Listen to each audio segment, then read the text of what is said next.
오늘은 이제 마음이 청결한 자, 마음이 청결한 자가 복이 있다.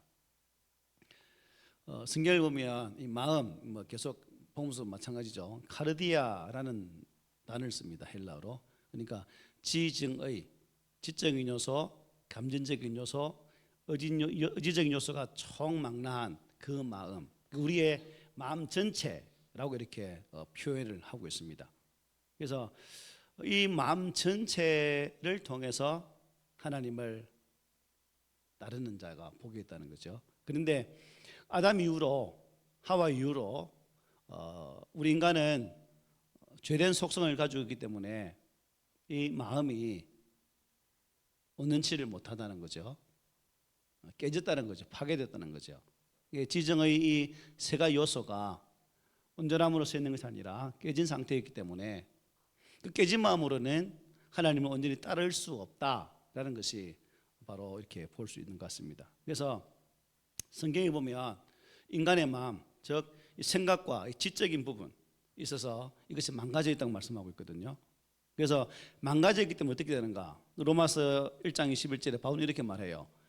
하나님을 알지만 하나님 영화롭게도 하지 아니하고 감사하지도 아니하고 오히려 그 마음이 허망하여지며 미련한 마음이 어두워졌다라고 말합니다. 마음은 생각할 수 있고 또 지식을 얻을 수 있는 부분이죠. 그러나 인간의 생각은 어떻게 됐다고요? 허망하여졌다라고 말씀하고 있습니다. 그 허망함이 곧 어둠이라고 말씀하죠. 그래서 하나님을 알되 하나님을 영화롭게도 아니하고 하나님께 감사하지도 아니하고 그렇게 산다는 거죠. 그래서 얼마나 우리의 생각이 허망하며 또한 미련한가. 우리 인간의 이 생각은 하나님을 전혀 고려하지 않을 때가 참 많습니다. 한번 생각해 보십시오. 내 삶을 살아가면서 내 마음 중심 그 좌소의 자리에 하나님을 얼마만큼 염두에 두고 살아가고 있는가 한번 따져 보십시오. 이제 퍼센테이지를 우리의 마음을 이렇게 이제 동그랗게 해서 퍼센테이지를 이렇게 구분해 보면 쫙쫙 잘라서 하나님 마음 몇 퍼센트, 내 마음 몇 퍼센트 쭉 이렇게 분류할 수 있겠죠. 그래서 우리가 그 마음이 아담 이후로 하와 이후로 죄된 것으로 가득 차 있기 때문에 온전한 하나님 것으로 채우지 못하는 그런 상황이다라는 거죠.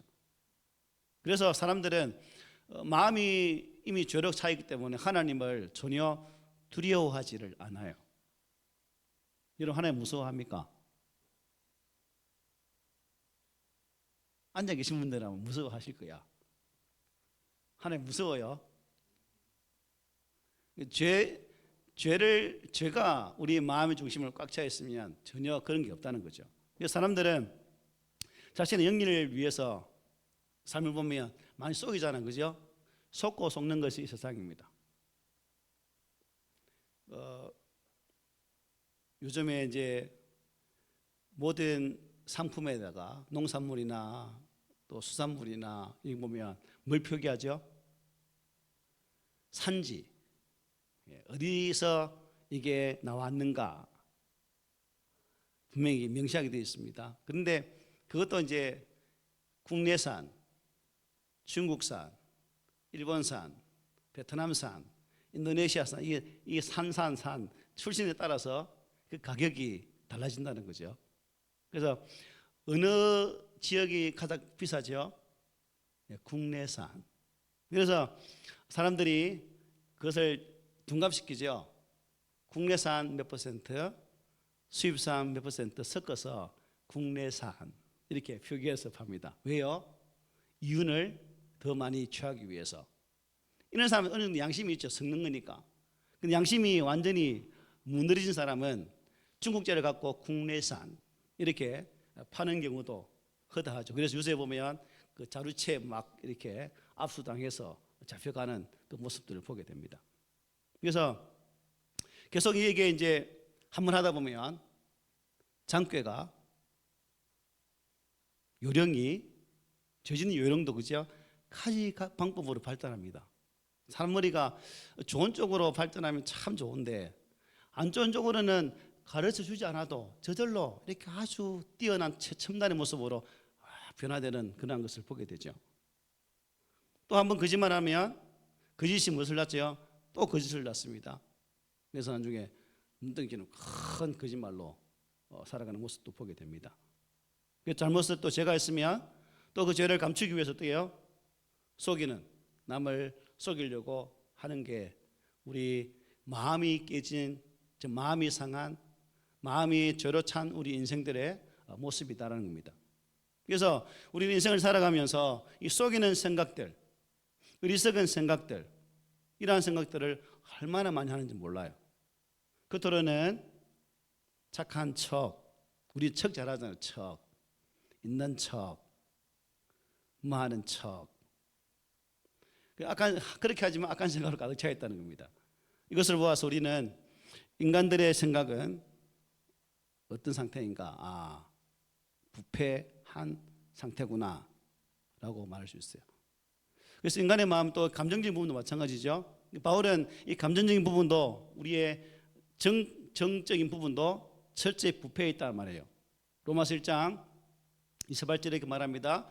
또한 그들이 마음에, 시작, 하나님 두기를 싫어하며, 마음에 하나님 두기를 싫어한대요.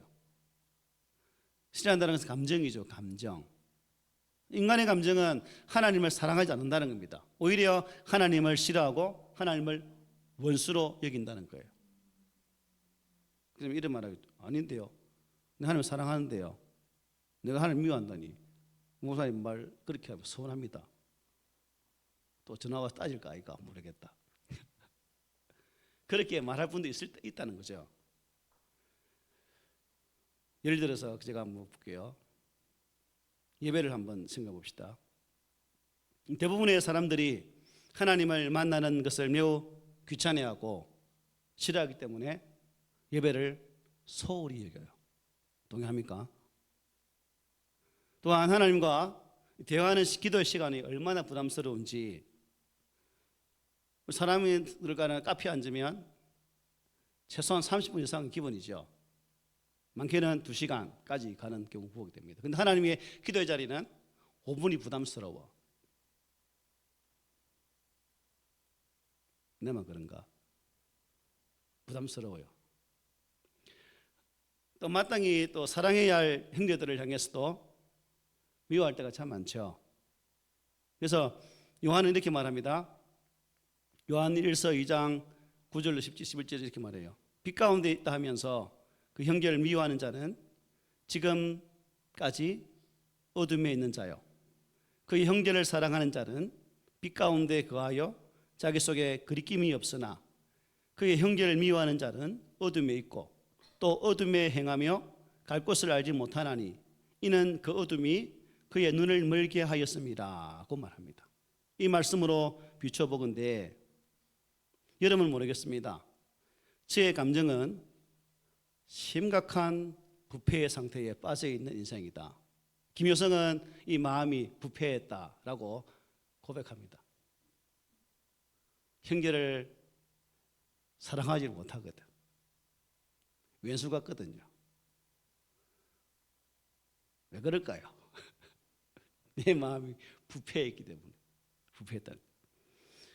우리 마음의 의지도, 즉 의지적인 부분도 마찬가지입니다. 바울은 이렇게 말해요. 로마서 2장 5절에 이렇게 말합니다.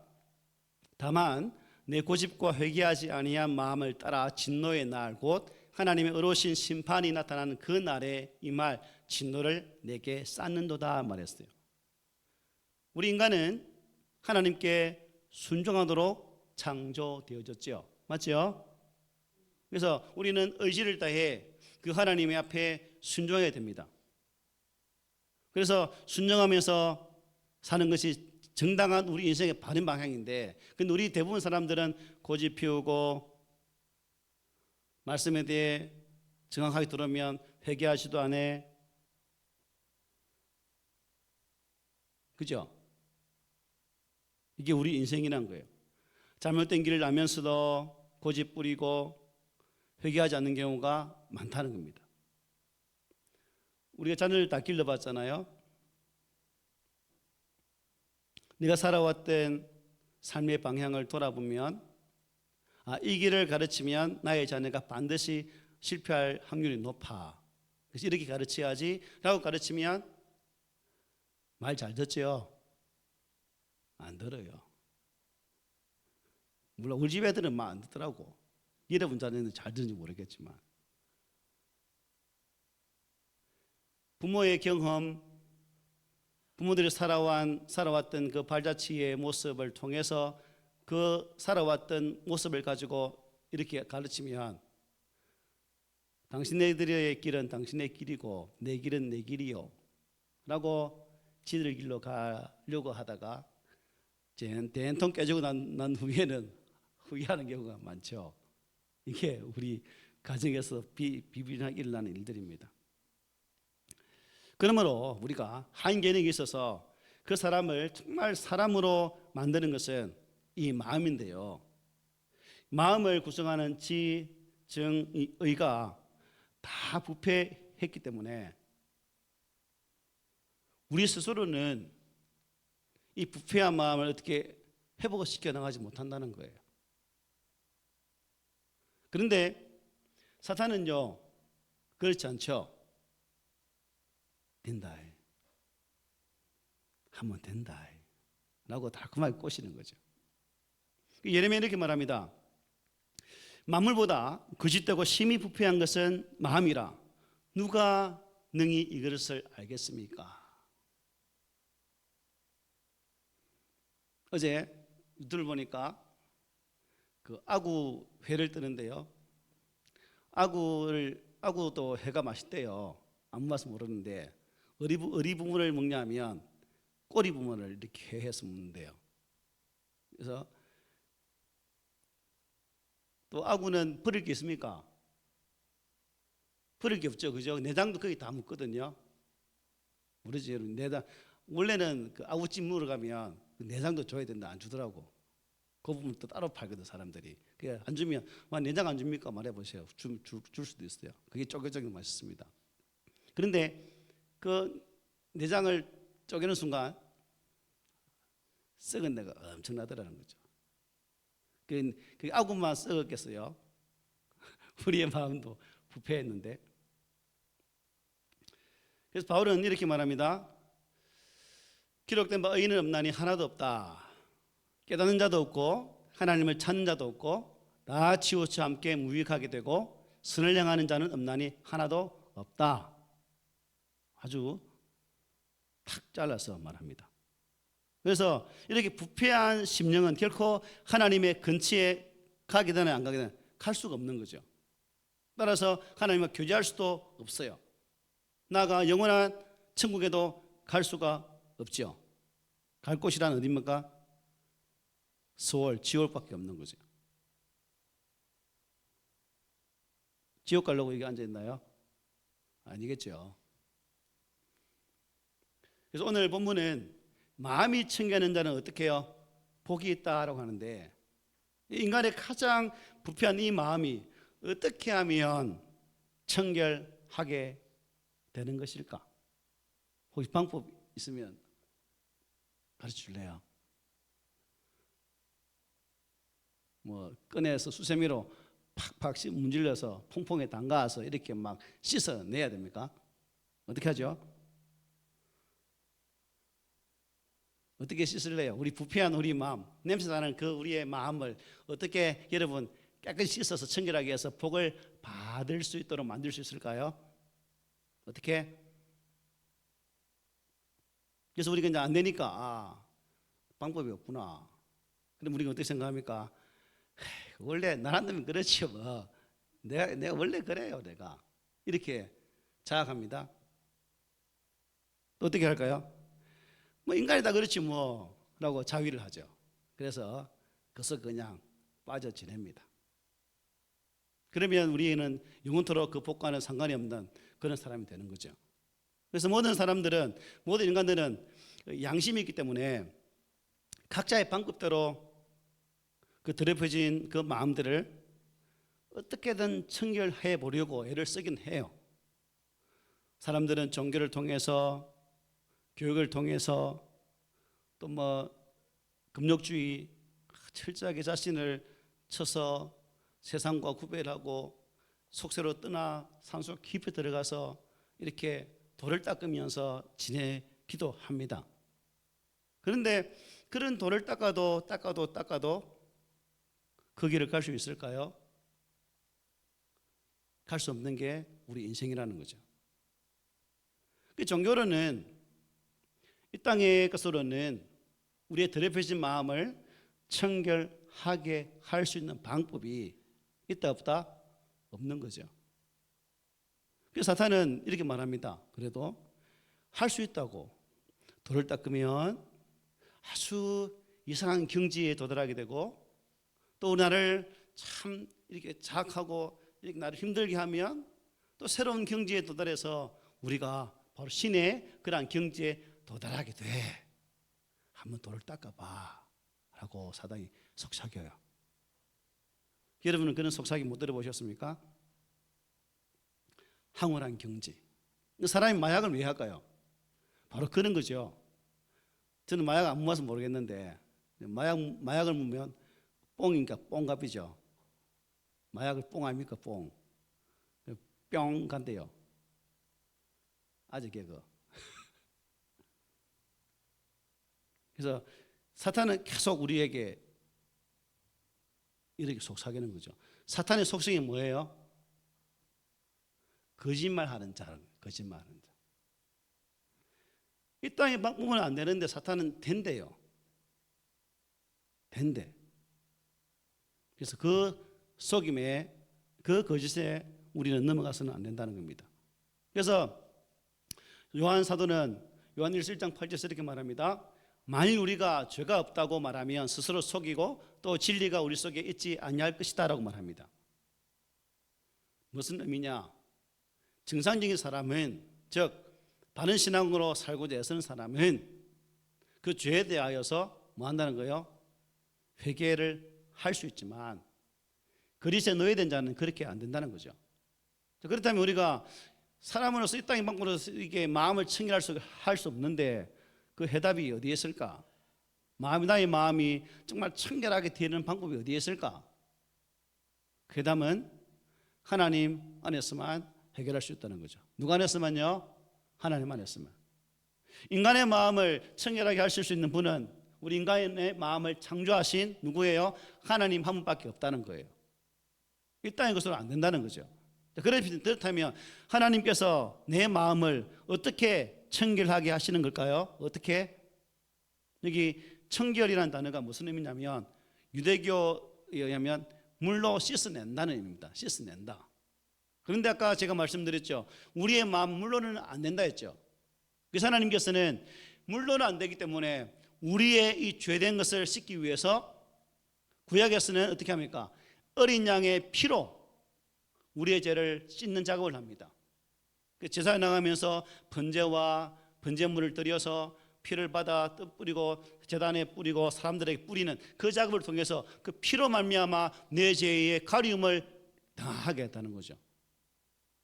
그런데 동물의, 우리가 히브리서 보면 동물의 제사는 한계가 있나요 없나요? 한계가 있는 거예요. 짐승의 제사는 반복된다는 거죠. 계속해서 반복하고 드려야 할 것이 짐승의 제사입니다. 그런데 예수 그리스도가 친히 속죄의 양이 되셔서 그분의 핏부림의 은혜로, 즉 보혈의 피로 말미암아 우리가 깨끗하게 되는 거죠. 요한일서 1장 7절에 이렇게 말해요. 그 아들의 피가, 예수의 피가 우리를 모든 죄에서 깨끗하게 하신다. 깨끗하게 하신다. 그래서 출애굽기 24장에 보면요, 이제 이 말씀이 연결되어 있는 것을 보게 됩니다. 아까 말씀드렸죠. 번제와 번제물을 드리고 화목제를 드리면 피를 뿌린다고 했는데 그 피 뿌림을 하면서 모세가 이렇게 선포합니다. 출애굽기 24장 8절에 보니까 이렇게 말하거든요. 이는 여호와께서 이 모든 말씀에 대하여 너희가 세우신 언약의 피니라. 약속의 피. 이 약속의 피 뿌림을 당한 기쁨, 그것도 피 뿌림 이런 게 있는데 그하고 틀린 거예요, 여러분. 그하고 틀린 거예요. 또 옛날에 통일교회 뭐예요? 피 피가림 있잖아요. 피가림. 그거하고 틀린 거예요. 그래서 이단들은 이렇게 교묘하게 이 피를 자신들에게 유익하게 이렇게 활용해서 그래서 자기의 정욕을 채우는 방향으로 사용하는 경우도 있습니다. 어쨌든 이 언약의 피, 이 피가 우리의 마음을 정결하게 한다는 거죠. 주홍 같았던 내 죄를, 지롱 같은 붉은 내 죄를, 먹처럼 검은 나의 죄를 예수 그리스도의 보혈의 피로 말미암아 깨끗하게 씻어서 흰눈같이 되게 해주신다는 거죠. 그래서 예수의 피뿌림의 은혜, 즉 예수로 말미암아 거듭난 자가 제일 첫 시간에 심령이 가난한 자 말씀했잖아요. 연결됩니다. 그래서 마음에 예수로 채워진 자만이, 그 예수의 은혜로 채워진 자만이 이 마음의 청결함을 얻을 수 있다 하는 거죠. 예수가 없으면 우리에게 청결이 있다는 거예요, 없다는 거예요? 없다는 거예요. 그래서 우리가 이것을 분명히 확신해야 되겠죠. 그래서 하나님께서는 이 그리스도 언약의 피로 우리의 마음을 깨끗이 씻어 주시고 그 이후에 어떻게 하실까요? 너 깨끗해졌어라고 끝납니까? 깨끗한 자에게 성령의 새 마음을 주는 거죠. 성령이 우리 안에 거하잖아요. 혹시 성령 안 계신 분 계세요? 예수 그리스도의 구속의 은혜를 믿는 자에게는 분명히 이 성령을 주신다고 하셨고, 또한 그 성령이 내주하심으로 우리의 모든 신앙의 삶 중심에서 하나님 말씀을 깨닫도록 도우시는데, 이 성령이 여러분 속에, 내 속에 있음을 확신하십니까? 아니면 긴가 민가, 그분이 가셨나, 오늘은 오실까 하고 기다리는 분 계세요? 우리가 이제 부흥, 옛날에 부흥회를 많이 했는데요, 이 부흥사님들이 좋은 인상도 있지만 또 성령이 왔다리 갔다리 하는 것처럼 말한 적이 많다는 거죠. 그래서 뭐 받아라, 찬양도 전에 우리도 부르긴 부르지만 성령 받아라, 성령 받아라, 불 사면서 막. 그래서 그 새 마음이 바로 청결한 마음이라고 에스겔을 말해요. 우리 함께 읽어봅시다. 에스겔서 36장 26, 27 시작. 또 새 영을 너희 속에 두고 새 마음을 너희에게 주되 너희 육신에서 굳은 마음을 제거하고 부드러운 마음을 줄 것이며 또 내 영을 너희 속에 두어 너희로 내 율례를 행하게 하리니 너희가 내 규례를 지켜 행할지라. 성령이 이 말씀의 은혜를 지킬 수 있도록 돕는다는 거예요. 내물하는 게 아니죠. 그래서 우리가 성령의 전적 충만, 즉 전적 다스림을 구하는 거죠. 지배, 이게 성령 충만이거든요. 바울도 믿음의 아들 디모데의 편지를 쓰면서 디도스를 쓰면서 이렇게 말씀합니다. 우리를 구원하시되 우리가 행한 바 어려운 행위로 말미암지 아니하고 오직 그의 긍휼하심을 따라 중생의 씻음과 성령의 새롭게 하심으로 하셨나니 우리 구주 예수 그리스도로 말미암아 우리에게 그 성령을 풍성히, 깨재재하게요, 풍성히 부어주사 우리로 그의 은혜를 힘입어 어렵다 하심을 얻어 영생의 소망을 따라 상속자가 되게 하려 하심이라고 말씀해요. 따라서 마음이 청결한 자는 하나님께서 그의 아들 예수 그리스도의 언약의 피로 씻은 마음이고, 또한 성령 안에서 새로 주신 마음, 바로 그 마음으로 사는 자들이 어떻게 해요? 본문에서 말씀하는 마음이 청결한 자다라고 정의를 내릴 수 있는 거죠. 성령이 내 속에 충만하면 그 사람은 어떤 사람이라고요? 마음이 청결한 분이라고. 즉 하나님의 전적 지배 가운데 있으면 나는 마음이 청결한 자다. 바꾸고 말하면 하나님의 전적 지배하심이 아니라 내 의지, 내 감정의 지배를 받고 있다면 우리는 전혀 마음이 청결하지 아니한 자다라고 말할 수 있는 거죠. 그런데 이런 성령을 가지고 있으면 청결한 자인데, 그 마음이 청결한 자가 뭐 한다고 했죠? 뭘 받을 것이라? 하나님을 볼 것이며, 마음이 청결한 자가 하나님을 보는 복을 받게 된다는 거죠. 여러분, 하나님을 보는 복, 오늘 주일학교 설교 때 보는 것과 믿는 것 갖고 설교했는데요, 이 땅 사람들은 보는 것으로 다 판단해요. 안 보이면 없는 것으로 말을 하죠. 맞아요? 틀렸죠. 주일학교 시간에 틀렸다고 말했어요. 왜? 성령은 안 보이니까. 그런데 오늘 마음이 청결한 자가 그 하나님 본대요. 진짜 하나님을 이 마이크 보는 거 보는 걸까요? 예? 여기서 본다는 것은 하나님을 경험한다는 거예요. 하나님 은혜를 내 삶 속에서 경험한다. 그 하나님의 영화스러운 그 영광의 일하심의 은혜를 우리가 직접 우리 눈으로 보게 된다는 거죠. 그걸 본다라고 표현하고 있습니다.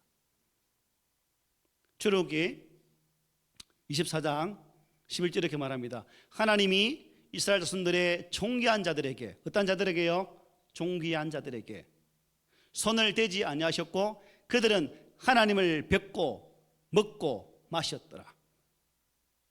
즉 새롭게 예수 그리스도로 말미암아 거듭난 자들은 누굴 뵙게 된다고요? 하나님을 배웠고 그분과 함께 먹고 마신다라고 말해요. 마신다. 보면 보혈을 씻김을 받은 자들을 존귀한 자로 말하죠. 저와 여러분도 예수 그리스도의 구속의 은혜로 말미암아 택함 받은 백성이 되었고 예수 믿는 자 되었기 때문에 우리가 뭐한가요? 우리 또한 존귀한 자다. 여러분 귀한 거예요. 여러분 스스로가 나는 참 귀한 자야 라고 확신합니까?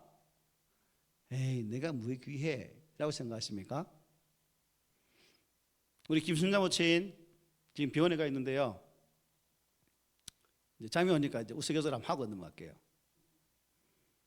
이제 몸이 안 좋잖아요. 이 어른이. 그래서 약을 제때 잘 챙겨 드시면 좋은데 약을 제대로 안 챙기니까 몸이 어떻게 되겠어요? 힘들죠. 그러니까 이분은 병원 투어를 합니다. 일단은 병원에 이 병원 가서 입원시켜줘요. 튕기면 집에 오고 또 저 병원 가서 입원시켜줘요. 튕기면 또 집에 오고. 그래서 이번에 청암병원 간 거예요. 청암병원 가서 이제 입원시켜줘요 하니까 그 이력을 쫙 뽑으니까 드시는 약이 뭐예요? 네, 그런 약이 있거든요. 그걸 보니까 입원시켜주면 되죠? 네, 이렇게 된 거예요. 아마 이렇게 된 것 같아. 그래서 저한테 전화 왔어요. 목사님 지금 동서병원에 입원하려고 수속 기다리고 있다고. 예? 무슨 병원이요? 동서병원. 그 이유는 이제 여러분 상상에 맡기겠습니다. 그래야 수속 받고 좀 있다가 다시 전화 온 거예요. 목사님 입원했는데 이상해요. 니 안다고 웃나? 당연히 이상하죠. 일반 병실은 아니잖아. 일반 병실이 일반 청암병원 병원처럼 그런 병은 아니고 이상하거든. 폰도 압수하고 다 압수하거든요. 그러니까 다시 전화 와서 내 좀 빼달라고. 그래 제 3단은 빼줄 수가 없습니다. 스스로가 빠져넣어 있어.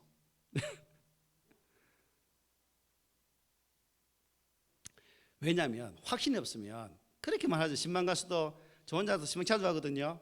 할머니 아프다 그러면 가서 기도해 주기도. 기도하면 좋대. 아이고 또 힘 난대. 기도하면 힘 난다니까. 어쩌겠어. 목사 먼저 찾아가야지. 그러니까 기도하면 아이고 목사님 기도하니까 참 좋다 이러거든요.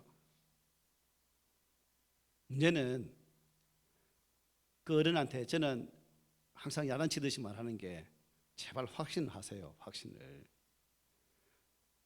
예수 믿는다는 그 믿음이 무언지를 확신하세요. 제발. 그래도 알페스는 이해하지만 돌아서는 아닌 것 같아. 그래서 우리가 왜 이 말을 하냐면요. 하나님의 구속의 은혜, 즉 예수 그리스도의 보혈의 은혜로 씻김받은 자는 하나님의 거룩한 존전에서 그분을 배웠고 그분의 상에서 함께 먹고 마시는 은혜를 누릴 수 있다는 이 소망이 우리 가운데 있어야 된다는 거죠.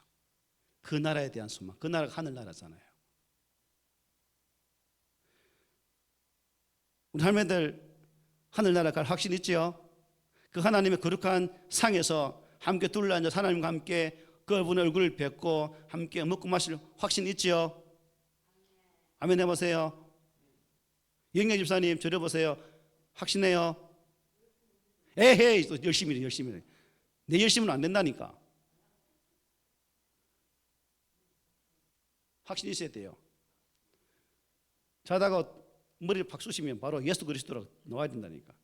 그래서 장래에 우리가 바로 그 홍기하신 하나님의 그 은혜를 볼 수 있다는 확신이 예수 그리스도의 보혈의 은혜를 믿고 있는 자에게는 있어야 된다는 겁니다. 요한은 이렇게 말합니다. 다음 읽어볼까요? 시작. 사랑하는 자들아, 우리가 지금은 하나님의 자녀라. 장래에 어떻게 될지는 아직 나타나지 아니하였으나 그가 나타나시면 우리가 그와 같을 줄을 아는 것은 그의 참모습 그대로 보일 것이기 때문이니 주를 향하여 이 소망을 가진 자마다 그의 깨끗하심과 같이 자기를 깨끗하게 하느니라. 이영애 집사님만 읽어보세요. 시작. 읽어보세요.